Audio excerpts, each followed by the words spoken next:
स्वागत है आप सभी का आपके अपने YouTube channel Vinod Hindi point में। Bihar state Hindi second paper 13 मई 2024 के पेपर का हल आज के इस वीडियो में देखने वाले हैं। आगामी स्टेट जिन्हें देना है उनके लिए आज का यह वीडियो बहुत ही महत्वपूर्ण है।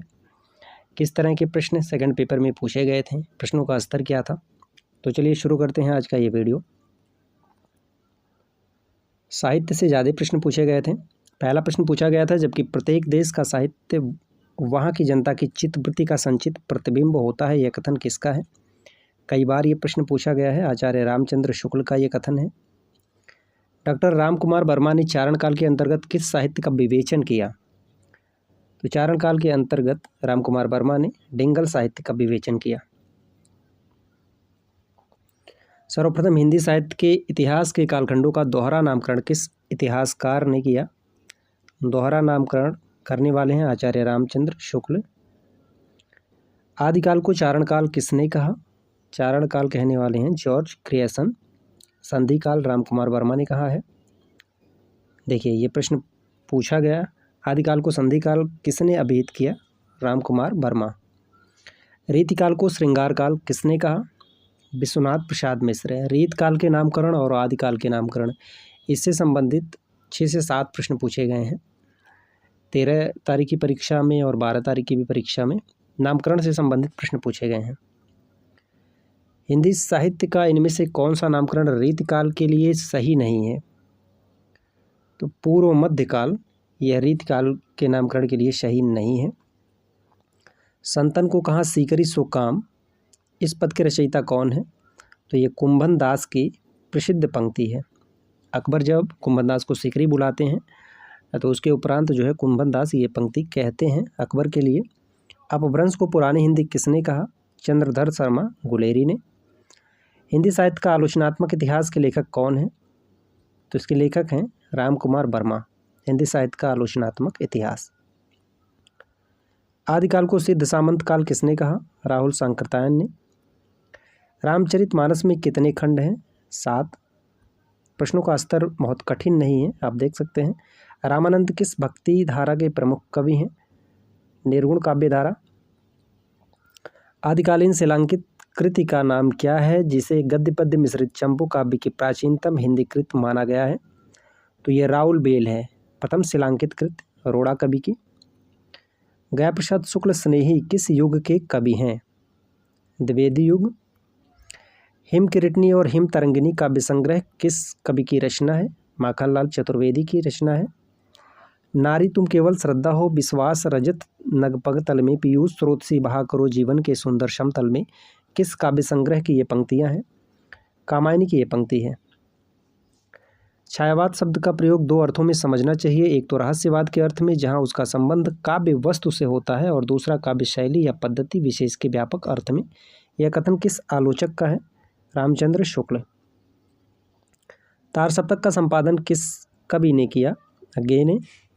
असाध्य बीड़ा कविता के रचयिता कौन है? अज्ञे। आचार्य महावीर प्रसाद द्विवेदी निम्नलिखित में से किस पत्रिका के संपादक थे?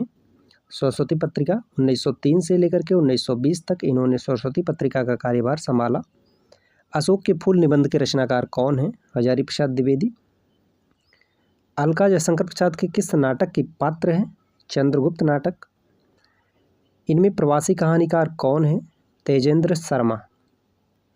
झबरा किस कहानी का पात्र है? पूस की रात।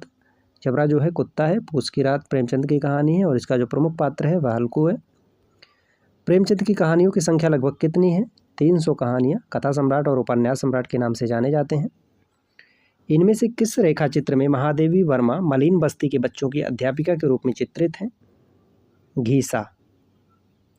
निराला की साहित्य साधना 3 खंड जीवनी साहित्य के लेखक कौन है? रामविलास शर्मा। निराला की साहित्य साधना 3 खंडों में लिखी गई है, लेखक हैं रामविलास शर्मा। संस्मरण ग्रंथ तुम्हारा परसाई के लेखक कौन है? कांति कुमार जैन।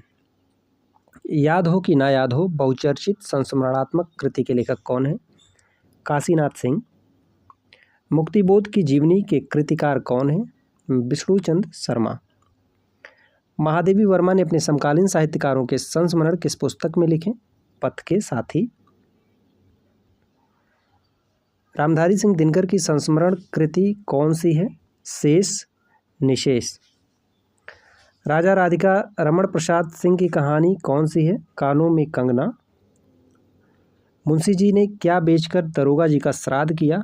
घोड़ी बेच करके दरोगा जी का श्राद्ध किया। निम्नलिखित में से दहेज प्रथा पर आधारित कहानी कौन सी है? कहानी का प्लॉट शिवपूजन सहाय का है। मुंशी जी इसी कहानी के पात्र हैं। भगजोगनी जो है यह मुंशी जी की पुत्री है। पोस की रात कहानी के कुत्ते का क्या नाम है? तो कुत्ते का नाम है जबरा है। जबरा है, झबरा नहीं, जबरा। पोस की रात कहानी का प्रमुख पात्र कौन सा है? तो हल्कू है। प्रेमचंद के बचपन का नाम क्या है? बचपन का नाम है धनपत राय। किसने कहा कि जो वह सो गई और नींद में खर्राटे लेने लगी? तो यह जो है श्यामनाथ की पत्नी ने कहा। किसने कहा जो वह सो गई और नींद में खर्राटे लेने लगी? तो यह श्यामनाथ की पत्नी ने कहा, श्यामनाथ की माँ के लिए। गोदान उपन्यास का मुख्य विषय है किसानों की त्रासदी। गोदान उपन्यास का प्रकाशन हुआ था 1936। कहाँ है इस गांव में मजूरी और कौन मुंह लेकर मजूरी करोगे महातो नहीं कहलाते? कथन किसका है? तो ये कथन धनिया का है। निम्नलिखित पात्रों में से कौन मिल मालिक है? मिस्टर खन्ना। इसमें फूल भी हैं, सूल भी, गुलाब भी, कीचड़ भी, चंदन भी, सुंदरता भी, कुरूपता भी, मैं किसी से अपना दामन बचाकर नहीं निकल पाया। ये पंक्ति है मैला आंचल में। मैला आंचल से ये पंक्ति ली गई है फणीश्वरनाथ रेणु की, ये स्वयं की पंक्ति है। मैला आंचल का प्रकाशन कब हुआ? 1954 ईस्वी। चंद्रगुप्त नाटक में कितने अंक हैं? 4 अंक हैं, 44 दृश्य हैं। चंद्रगुप्त नाटक का नायक कौन है? नायक है चंद्रगुप्त। चंद्रगुप्त नाटक की नारी पात्र कार्नेलिया किसकी पुत्री है? सेल्यूकस की। भारतीय कृतज्ञ नहीं होते, यह कथन किसका है? तो यह कथन है चंद्रगुप्त का। आषाढ़ का एक दिन नाटक पर बनी फिल्म के निर्देशक कौन थे? मणिकौल। मोहन राकेश ने किस पत्रिका का संपादन किया था? तो मोहन राकेश ने सारिका का संपादन जो है कमलेश्वर ने किया था। ठीक है, सारिका का संपादन कमलेश्वर ने किया था। मैं कई सूत्रों से इस भूमि से जुड़ा हूँ, ये कथन किसका है? कालिदास का है।